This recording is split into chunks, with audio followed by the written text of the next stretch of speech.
消防車と聞いて、あなたはどんな姿を思い浮かべますか？炎に向かって放水するポンプ車、崩れた建物の前に立つはしご車。私たちがよく知る消防車は常に前線に立ちます。しかし今日フォーカスするのは、その最前線を陰で支え続ける2台の存在です。一つは車体が横に変形し、被災地のただ中に動く基地を展開する支援車。もう一つは川の底に潜るための装備を50種類以上積み、水辺の命を救い続ける水難救助車。放水も轟音もないけれど、最も過酷な現場で最も長く必要とされるのはこの2台なのです。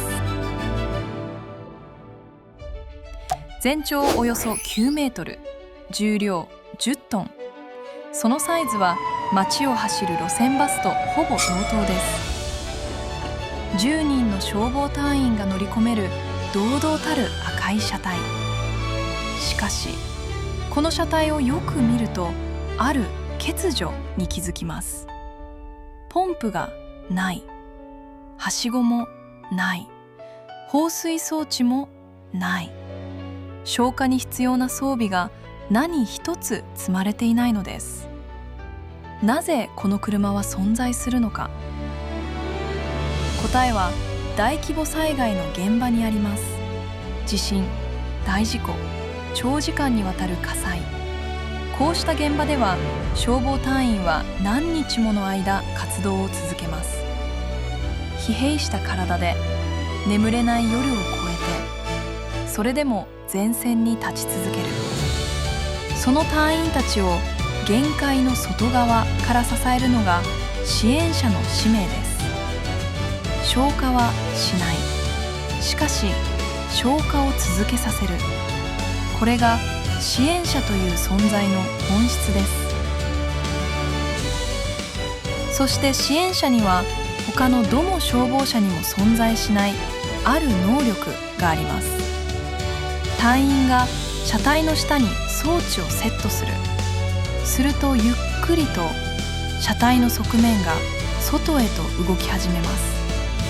約3分、支援者はその体を横へ 1.5 メートル広げます。1.5 メートルとは大人が横になれる幅です。突然、災害現場のただ中に部屋が出現するのです。内部に足を踏み入れると、そこにあるのは冷蔵庫、テレビ、そしてエアコン。長期間の活動における食事、休養、情報共有、隊員が戦い続けるために必要なすべてがこの空間に凝縮されています。さらに椅子は並べるとベッドへと変わります。仮眠を取り、また前線へ向かう。その繰り返しを可能にするのが支援者の車内です。驚くべきことはまだあります。車体後部にはシャワールームが設置されています。屋根にはソーラーパネル、電力を自ら生み出す。そして夜間の現場では車両照明が展開され、暗闇を昼のように照らし出します。停電の被災地に光を灯す。支援者は電気も水も休息もすべてを持ち込むことができる移動基地なのです。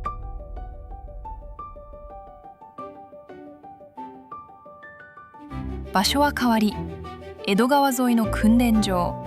ここに佇むのは水難救助車です。全長7メートル、重量10トン。支援者と同じ重さを持ちながら、その使命は全く異なります。川の濁流に飲まれた命、水中に沈んだ人を見えない暗闇の中から救い出す。そのために生まれた水辺の専用車です。車体には水難救助のために厳選された特殊装備が50種類以上。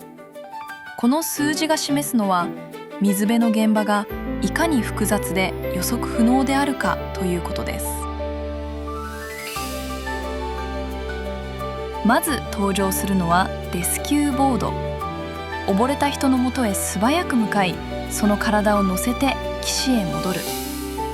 シンプルに見えて、この板が命綱になる瞬間があります。続いて水中マスクと空気ボンベ。見えない水中へ潜り、沈んだ人や物を探し出す。その視界はゼロに等しく、触覚と経験だけが頼りです。そして水に浮かぶ担架、フローティング担架です。水の中で意識を失った人をそのまま乗せて運ぶことができます。担架が水に浮くという発想が水辺の救助を根本から変えました。最後に、一見すると大きな袋にしか見えないもの、それを広げ空気を送り込むと、小型ボートが姿を現します。エンジンを取り付け川へ出る。水難救助者はボートまでも内包していたのです。訓練が始まります。水中検索訓練。川底に沈んだものを潜水して探し出す訓練です。まもなく入水ポイントです。矢口上陸から行こう。水面確認。水面をいきます。よーい、ダイ。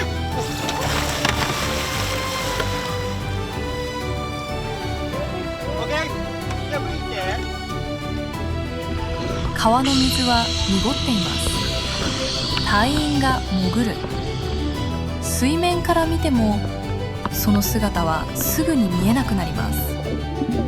水中カメラが捉えたのはほぼ完全な暗闇です。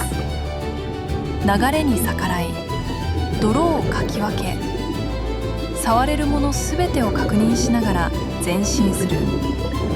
視界を奪われた状況でも彼らは探索を止めません。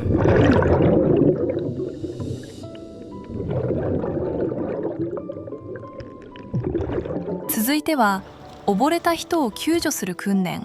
水面確認。よーい、は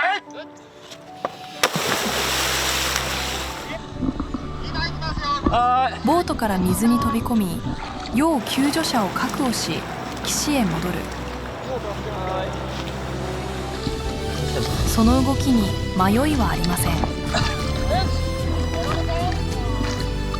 何百回と繰り返した訓練が筋肉に刻まれているからです。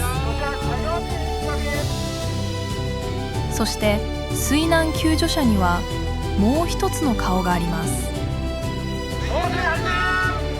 この車は水辺の救助だけでなく消防機能も装備しているのです。水難救助と消火活動、その両方に対応できる。それはすなわちどんな現場にもこの1台で迎えるということです。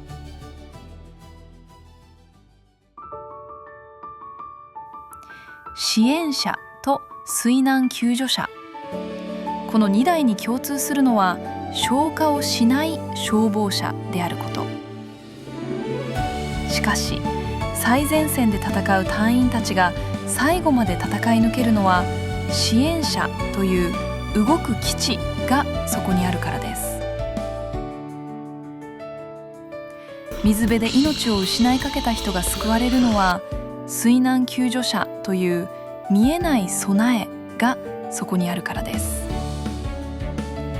私たちが知らない場所で知らないままに守られている命がある。消防車は前線だけにいるのではありません。見えない場所で見えない力で今日も誰かの日常を支え続けています。乗り物ワンダーいかがでしたか？今回は消防、そしてレスキューの現場を支える2台を紹介しました。動画がいいねと思った方はいいねボタンとチャンネル登録をぜひお願いします。では次回またお会いしましょう。